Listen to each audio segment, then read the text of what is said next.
ব্যাপারটা একটু লক্ষ্য করুন।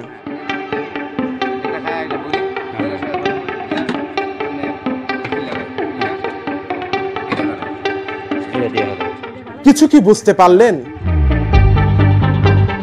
আবার ভালো করে খেয়াল করুন।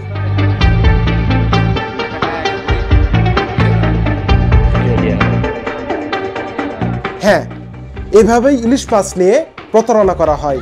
প্রথমে দেখানো হয় ভালো মাছ, চোখের পলকে বিক্রেতা তার প্রতারণা ফাঁদে ফেলে ক্রেতাকে। বছরের পর বছর টাঙ্গাইল এলাকায় ইলিশ বিক্রেতারা এভাবেই সাধারণ মানুষকে ঠকিয়ে আসছে। চলুন তাদের মুখ থেকেই প্রতারণার গল্প শুনি। দাম দর করলে মনে করেন এরাতে দাম করে এরা যত আমরা যদি 2000 টাকা এরা 2000 টাকা আমরা এটা বেশি। তারপরে আমরা মাছ দিই। মাছ কিভাবে দেন? বাইল দিয়ে দিই। না ভাই, আমরা নতুন ভাই, আমরা পুকুরান নাম নতুন। আমরা দুইজন বাইরে জমি লাগাই আছি, বাইরে কাজ নাই, মানে লোক থাকে না করতেছি। আমরা নতুন, আমরা আইসি না, আর এই কাজটা আমরা ঠিক হয়েছে বলিস।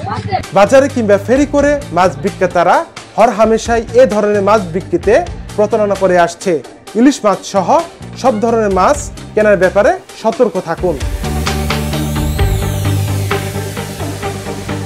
নাফিউল লিকসন, দৃষ্টি 24।